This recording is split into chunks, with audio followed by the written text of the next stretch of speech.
Okay, Bismillahirrahmanirrahim. Assalamualaikum warahmatullahi wabarakatuh. Anak-anak murid cikgu 4 UPM. Apa khabar semua? Okay, hari ini kita akan belajar sains tahun 4. Tajuk dia adalah fotosintesis. Okay. Sebelum cikgu mula ni, cikgu nak tengok sikit yang sebelum ni kita belajar minggu lepas. Okay, gerak balas tumbuhan terhadap rangsangan. Okay. Sekarang kena ingat gerak balas tumbuhan ni, apakah gerak balas dia? Gerak balas tumbuhan dia bergerak balas terhadap rangsangan dia apa? Rangsangan tumbuh-tumbuhan ni ialah air, kena ingat. Air, graviti, cahaya dan juga sentuhan. Ini dia punya rangsangan. Okey. Bahagian mana yang bergerak balas terhadap rangsangan ni? Okey, pen cikgu ni rosak sikit. Bahagian mana yang bergerak balas terhadap rangsangan? Okey, contohnya kalau yang ni akar bergerak balas terhadap air dan juga tarikan graviti. Yang kamu lukis gambar akar tu, kamu kena graviti ni tarikan ke bawah jadi akar pokok akan sentiasa ke bawah, dalam masa yang sama akar pokok akan sentiasa ke arah air. Tak ada akar pokok yang naik ke atas macam tu tak ada dia tak akan naik ke atas lah, dia akan ke arah bawah dan ke arah sumber air. Jadi kamu lukislah kerja rumah cikgu hari tu, patutnya akar kamu ke bawah dan ke arah air. Mana air? Air kat kanan ke kiri? Air kat kanan, jadi akar dia ke bawah dan ke kanan. Kalau air dekat sini, lukis bawah dan ke kiri. Okey. Bahagian pucuk ni pula adalah bahagian yang hujung-hujung ni. Bahagian hujung pokok tu dia akan bergerak balas ke arah cahaya. Contoh yang ni cahaya matahari, dia akan tumbuh ke arah cahaya matahari. Pokok tak ada yang lawan arah cahaya matahari, dia akan mengikut bergerak balas terhadap cahaya. Dia tengok, oh ada cahaya ke atas, dia akan pergi ke atas. Yang kamu lukis dalam kotak tu, kalau kotak tu contohnya kotak. Okey, kotak ni kita lukis pokok kan. Okey, ni ada lubang dekat sini. Jadi kat luar ni ada cahaya, jadi dia akan tumbuh, dia akan bengkok, dia akan pergi ke sana. Sepatutnya lukisan kamu macam ni lah. Dia akan tumbuh bengkok ke arah lubang. Kalau lubang tu dekat atas, dia akan tumbuh macam biasa cara dia tumbuh, iaitu ke atas. Kalau lubang tu dekat belah kiri, kamu kena lukis dia tumbuh macam ni, dia tumbuh sengit. Pucuk dia tumbuh ke arah lubang. Kenapa? Sebab dia bergerak balas, kerana pucuk bergerak balas terhadap cahaya. Okey. Sentuhan pula kalau daun, contohnya daun semalu. Okey, kalau kita sentuh dengan jari, apa jadi? Dia akan menguncup. Dia akan menutup daun dia, sebab dia daun ni bergerak balas terhadap sentuhan. Sama juga dengan pokok perangkap lalat Venus ni. Kalau aku pernah tengok lah, dia merangkap lalat. Kalau ada lalat masuk dalam ni, dia akan tutup daun dia. Okey, itu yang flashback yang minggu lepas. Hari ni cikgu nak ajar tajuk baru, iaitu tajuk fotosintesis. Okey, apakah itu? Sekarang kamu kena buka muka surat 76. Semua orang tolong buka muka surat 76. Okey, fotosintesis. Tumbuh-tumbuhan, manusia dan haiwan memerlukan makanan untuk terus hidup dan membesar. Manusia dan haiwan boleh bergerak untuk mendapatkan makanan, tetapi tidak bagi tumbuh-tumbuhan. Kamu ni boleh bergerak nak cari makanan. Musim PKP ni asyik pergi dapur kan. Pergi dapur nak dapatkan makanan, lapar, tak ada kerja lain pun. Sekarang ni asyik nak pergi dapur je makan kan. Tapi kalau haiwan pun sama. Haiwan dia boleh bergerak cari mangsa dia. Dia boleh tangkap haiwan yang dia nak makan. Tapi tumbuh-tumbuhan tak. Dia tak boleh pergi cari makanan dia. Apa dia buat? Okay, tengok, kita baca cerita je. Burung, awak tahu tak, saya boleh buat makanan sendiri. Dia cakap dekat burung ni, bagaimana kamu membuatnya? Saya membuat makanan melalui proses fotosintesis. Fotosintesis ni apa? Fotosintesis ialah proses tumbuhan membuat makanannya sendiri. Fotosintesis ialah proses tumbuhan membuat makanan dia sendiri. Proses tu kita namakan fotosintesis. Okey. Apa yang dia perlu untuk buat makanan sendiri ni? Apa yang dia perlu untuk buat proses fotosintesis? Dia nak buat makanan sendiri, dia mesti ada bahan-bahan dia. Kamu nak buat makanan selemak, kamu kena ada nasi, kamu kena ada beras, kamu kena ada santan, kamu kena ada bawang, kamu kena ada cili buh ke kan? Kamu ada telur, macam-macam lah, ada serai dan sebagainya. Kalau tumbuhan dia nak buat makanan dia, nama proses membuat makanan sendiri, nama dia fotosintesis. Dia perlukan apa? Tumbuh-tumbuhan memerlukan pertama cahaya matahari. Dia kena ada cahaya matahari. Sebab itulah kamu tengok pokok kalau tak ada cahaya matahari dia mati, sebab dia tak dapat buat makanan sebab tak ada cahaya matahari. Tengok ni, cahaya matahari. Pertama cahaya matahari.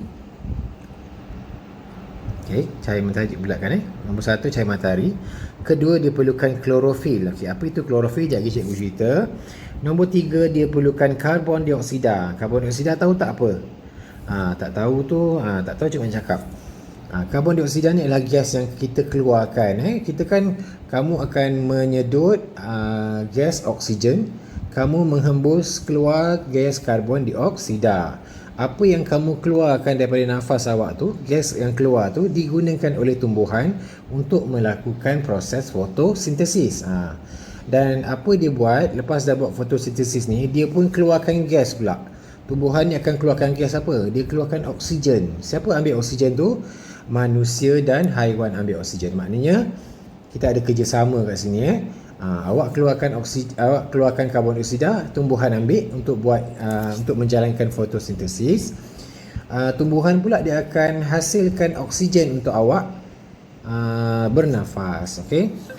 Ulang balik. 1 cahaya matahari, kedua klorofil, ketiga karbon dioksida, dan last sekali dia perlukan air.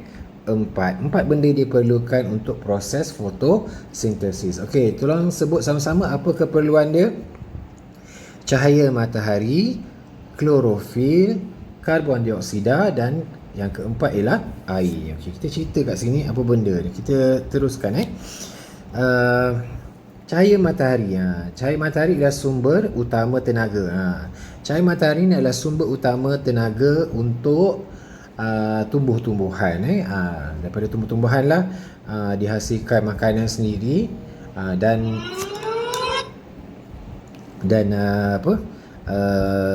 dia ni juga, tumbuhan ni juga adalah makanan kepada manusia dan haiwan. Jadi rantai makanan kita ni kan mula je daripada tumbuhan, tapi perpindahan tenaga tu mula-mula daripada matahari.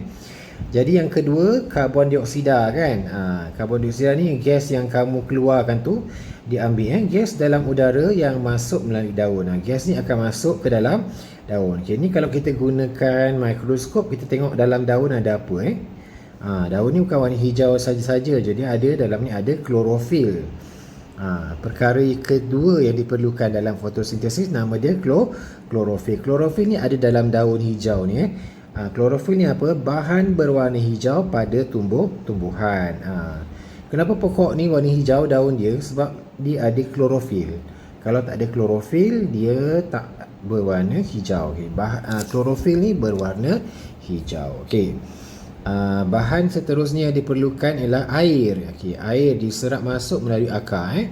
Kita siram pokok, jadi pokok tu segar lah sebab dia perlukan air untuk proses fotosintesis.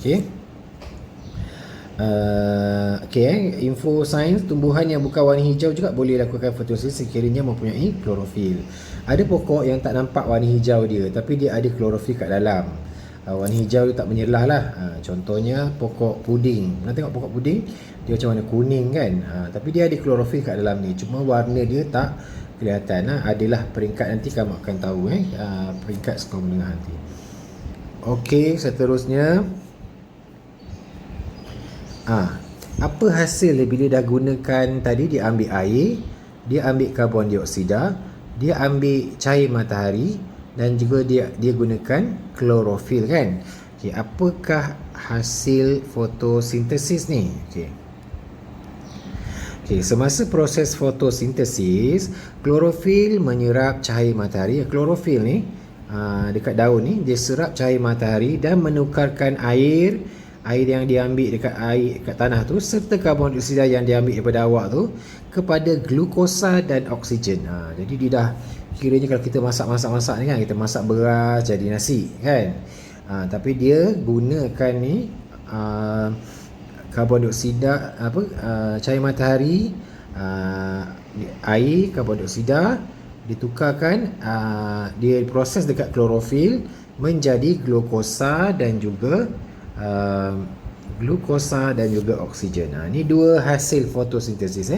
Pertama dia hasilkan glukosa, kedua dalam fotosintesis ni dia menghasilkan oksigen. Okey, tengok cerita ni glukosa yang tersimpan dalam bentuk kanji. Glukosa ni adalah bahan makanan dia. Tumbuhan ni makanan dia nama dia glukosa. Yang dia buat tu nama dia glukosa. Dia akan gunakan glukosa untuk diri dia. Faham? Dia tak ambil nasi awak, dia tak ambil ayam, dia tak ambil ikan. Dia ambil glukosa yang dia buat tadi daripada cahaya matahari, campur dengan air, campur dengan karbon dioksida awak, diproses dekat bahagian daun dia, ada klorofil, terhasillah glukosa yang akan dia gunakan untuk dia hidup. Dan selain daripada glukosa, bahan sampingan yang terhasil daripada proses fotosintesis ni ialah oksigen. Faham? Glukosa dia pakai, oksigen dia keluarkan. Kenapa dia keluarkan? Ni hasil dia. Apa tujuan oksigen ni keluar? Dia nak bagi kat kita. Kita ambil oksigen ni. Kita ambil oksigen. Kita manusia dan juga haiwan mengambil oksigen daripada hasil fotosintesis. Kita ambil, kita sedut masuk, kita keluarkan karbon dioksida, kita bagi dekat tumbuhan. Tumbuhan pakai karbon dioksida, tumbuhan hasilkan glukosa dan juga oksigen. Faham? Hasil fotosintesis ada dua, glukosa dan juga oksigen. Okey, tengok ni. Tengok ni, gas yang dibebaskan, oksigen ialah gas yang dibebaskan melalui daun ke udara.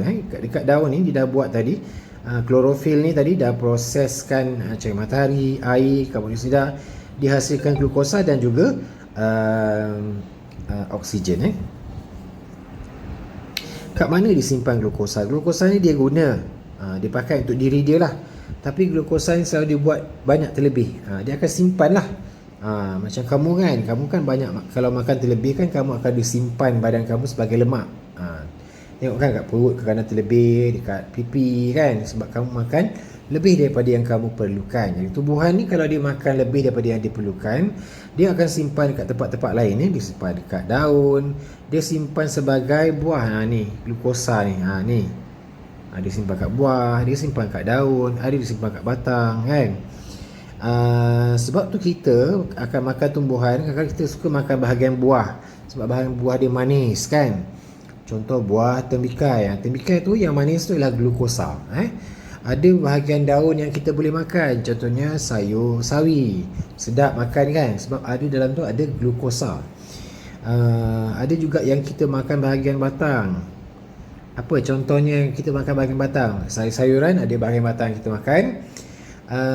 Tebu, tahu pokok tebu? Pokok tebu kita makan bahagian batang. Kenapa kita tak makan daun? Sebab daun tak sedap. Bahagian batang dia yang manis kan. Sebab manis tu kenapa? Sebab ada banyak glukosa. Dia tebu tu simpan makanan lebihan dia dekat batang sebagai glukosa. Tapi sebenarnya bukanlah digunakan yang lebih tu. Yang siapa yang guna? Kita manusia yang ambil, ataupun haiwan, gajah ke, siapa-siapa ke, yang akan ambil tebu tu untuk makan. Sebab dalam tu ada glukosa. Glukosa ni keperluan untuk tumbuhan, dan kita boleh makan glukosa tu sebagai makanan kita juga. Okey, cuba tengok ni gambar yang bawah ni. Cikgu nak tahu proses fotosintesis. Kamu kena ingat ni macam persamaan karbon dioksida, proses fotosintesis, karbon dioksida tambah air. Okey, tengok ni. Karbon dioksida yang kamu keluarkan daripada pernafasan tu, yang manusia dan haiwan keluarkan, tumbuhan ambil karbon dioksida, tambah air daripada hujan ataupun yang kamu siram. Dia akan proses menggunakan cahaya matahari. Sebab cahaya matahari ada tenaga, dan dia lakukan di bahagian klorofil, tempat dia hasilkan makanan tu. Apakah hasil dia? Hasil dia adalah dua benda yang terhasil. Pertama, glukosa yang dia nak gunakan untuk dia hidup. Kedua, dia pakai oksigen. Pertama, makanan dia glukosa. Kedua, hasil sampingan dia oksigen. Glukosa dia ambil, glukosa ni tumbuhan akan ambil, lebihan dia akan simpan di bahagian-bahagian yang Cuk cakap tadi, bahagian daun, bahagian batang, bahagian akar pun ada. Okey. Yang tumbuhan yang menyimpan glukosa di bahagian akar yang kita biasa makan ialah contohnya ialah pokok ubi. Pernah makan ubi kan? Ubi kayu, ubi warna oranye tu, ubi apa ubi keledek kan? Semua tu rasa manis kan? Dia adalah rasa, maksudnya rasa sedap tu rasa manis lah. Itu kita namakan glukosa dia. Dia simpan. Dia dah guna, ada lebih lagi dia akan simpan dekat bahagian-bahagian tertentu. Contoh macam aku cakap tadi, tebu akan simpan kat bahagian batang, pokok mangga akan simpan dekat bahagian buah, pokok sawi akan simpan kat seluruh bahagian batang dan juga daun. Pokok kangkung akan seluruh bahagian batang dan juga daun. Biasanya bahagian-bahagian yang kamu boleh makan tu ada glukosa dia. Okay, ni tolong ingat ni, cikgu nak kamu ingat ni, ini nama dia, kita panggil persamaan fotosintesis. Tapi tak payah hafal pun tak apa, tapi kamu kena hafal ni lah. Karbon dioksida tambah air, ada panah, atas tulis cahaya matahari, bawah klorofil, tempat dia buat tempat dia jalankan fotosintesis. Hasil dia ialah glukosa dan juga oksigen. Berapa benda ni? Satu, dia punya, kita kira keperluan dia tadi. Keperluan dia 1, 2, 3, 4. Ini keperluan dia untuk menjalankan fotosintesis. 1, 2, 3. 1, 2, 3, 4. Kalau tak ada empat benda ni, dia tak boleh buat fotosintesis. Okey. Bila dah ada empat ni, dia boleh buat fotosintesis. Dia akan hasilkan apa? Glukosa dan juga oksigen. Okey, satu glukosa, kedua oksigen. Glukosa dia guna dan juga disimpan. Oksigen kamu dan juga haiwan akan guna untuk bernafas. Okey, kita tengok dulu bawah ada lagi tak?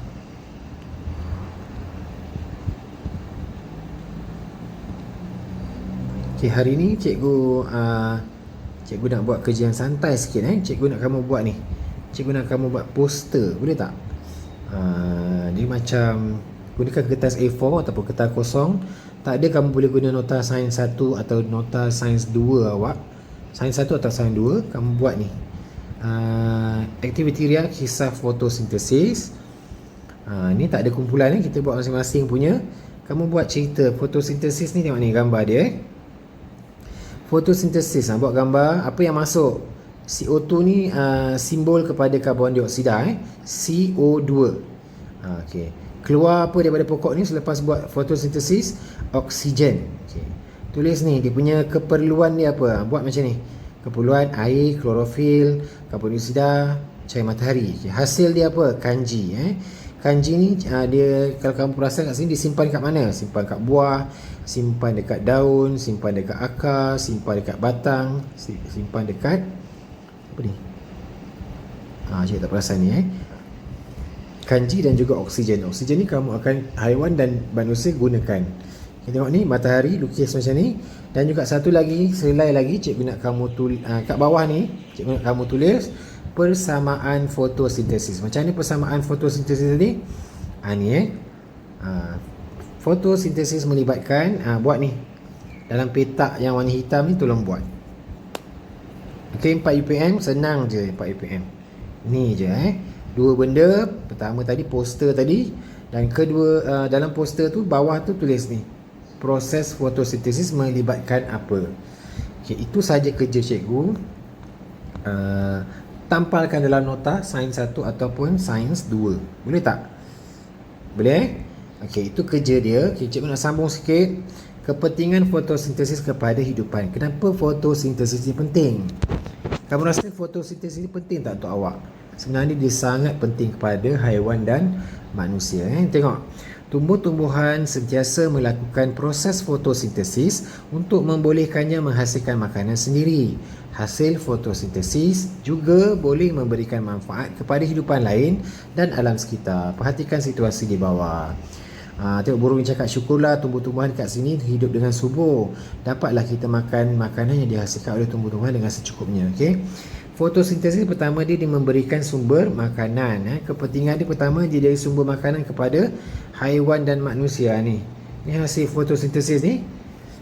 Selain yang digunakan cikgu cakap tadi, dia akan simpan. Itu sifat tumbuhan ni, dia akan simpan hasil fotosintesis dia dalam bentuk buah, dalam daun dia. Biasa kalau yang ni buah dia yang banyak glukosa. Jadi tumbuhan, haiwan dan juga manusia suka makan buah betik.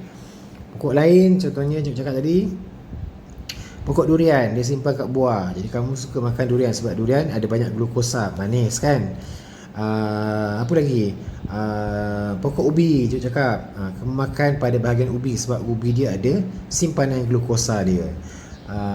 Pokok tebu kamu makan bahagian batang sebab tebu menyimpan glukosanya di pada bahagian batang. Sayur kangkung kamu makan bahagian daun sebab kangkung simpan glukosanya di bahagian daun. Daun dia sedap dimakan kan. Okey, boleh Okey, itu pertama, kepentingan fotosintesis ialah sumber makanan kepada haiwan dan manusia. Yang kedua, kalau tak ada fotosintesis, kamu ni tak boleh bernafas. Tengok, kamu sebenarnya kamu keluarkan karbon dioksida, pokok ni ambil, pokok keluarkan oksigen melalui proses fotosintesis tadi, kamu pun ambil. Jadi kalaulah kita buang semua pokok kat dalam dunia ni, boleh tak kamu hidup? Kamu akan sukar untuk bernafas sebab kamu kurang sumber oksigen.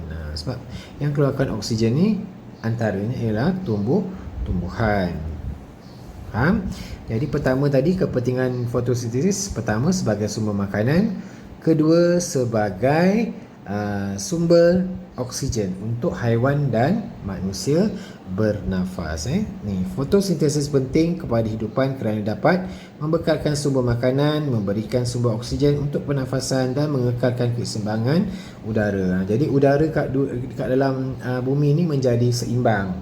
Cukup oksigen, cukup karbon dioksida. Kalau dia tak keluarkan oksigen, kamu je yang keluarkan karbon dioksida. Okey, bumi ni akan menjadi panas sebab karbon dioksida ni memang dia merangkap haba. Okey, kita tengok lagi, ada lagi tak yang kita boleh belajar hari ni? Okey, itu sahaja. Ya, ingat tadi kerja rumah cikgu tolong buat dan tolong post. Tolong PM balik cikgu. Cikgu dah siap ni.